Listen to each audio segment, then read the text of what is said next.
So welcome everyone. We're speaking with Kristen from the Frugal Girl blog, and tonight we're going to talk about simple living, because Kristen is very great at that. So, Kristen, can you Celebrate Life Summit is about learning to live simply.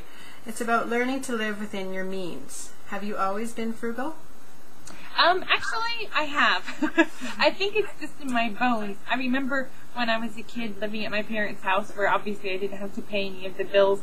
I was still really mindful about using up the last bits of things. I remember taking the last bit of a bar of soap and sticking it on to the next bar of soap so that it wouldn't go down the drain. And I think it's just in my bones. Why else would I do that? I wasn't trying to save myself money. I just have this frugal thing. I think I was born with it. We talk a lot about keeping up with the Joneses. Do you think our society spends too much on stuff? I think we do.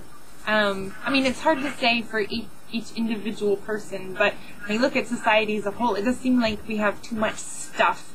The proliferation of storage unit buildings is on every corner. There's these storage buildings where people are just storing stuff. And we used to get along fine without those.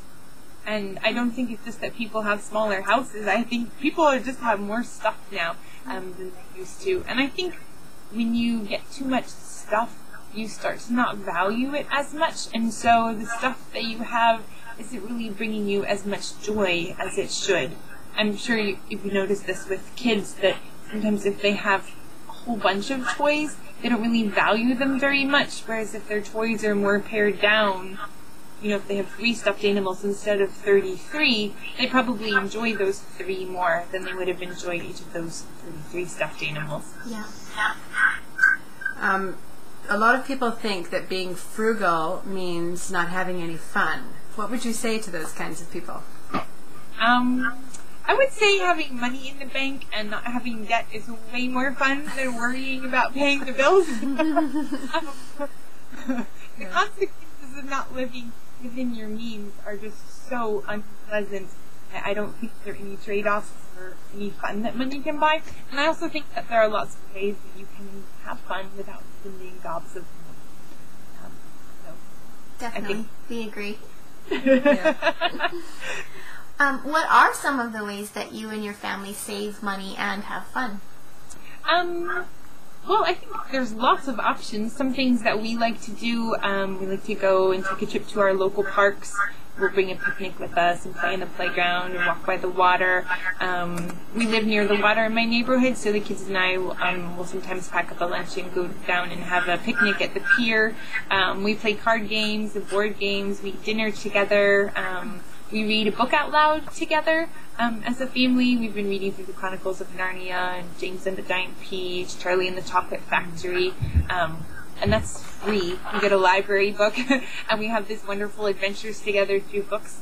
And we do go on vacations, but we try and go off-season. So we go to the beach in September when everybody else is back at school and things are less expensive. So we still manage to have our beach vacation, but it's just half as expensive because we do it in our off-season. So I think there's lots of things you can do to have meaningful fun without spending a lot of money. So a lot of times, what makes things meaningful and fun is spending time with other people. And you don't have to spend money to do that. You can do simple, free, or inexpensive things and build relationships with people. We totally agree with you on that. Mm-hmm. Do you have a budget? How does your family control your spending? We do have a budget. Yep, we have spending guidelines for different categories.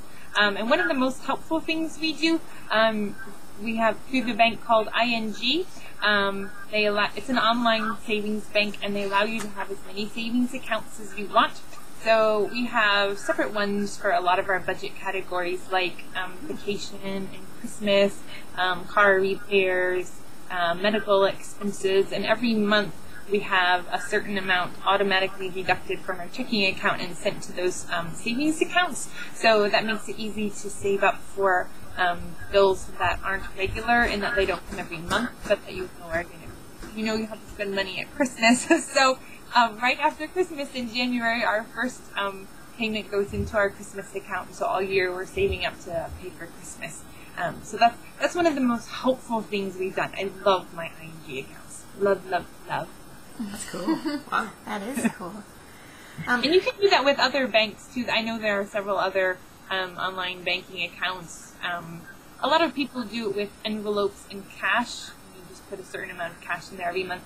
But I find that to be too easy to mess up. You know, if you need $20 for something, it's too easy to go and get it out of it. Yes, exactly. Because if it's an online savings account, it's going to take 3 to 5 business days to get money out of it. So it's just inaccessible enough to keep you from just dipping into it.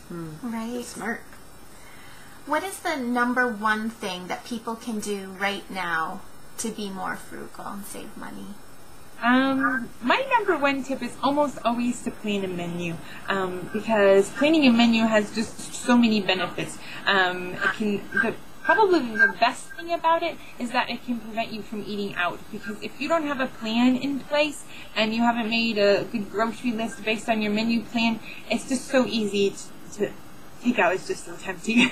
If I don't have a menu plan, I'm so tempted to just not cook dinner at all. So that can be a big money saver. It also can save you money at the grocery store.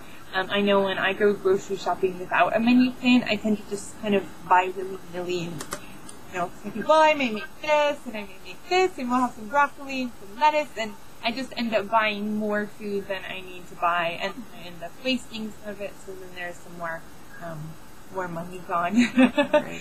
Some people I know, they manage just fine without a menu plan, so I think if people are doing that and it's working for them, I think that's great. But if you're having trouble sticking to a grocery budget and you're having trouble cooking dinner every night, then definitely at least give menu planning a try.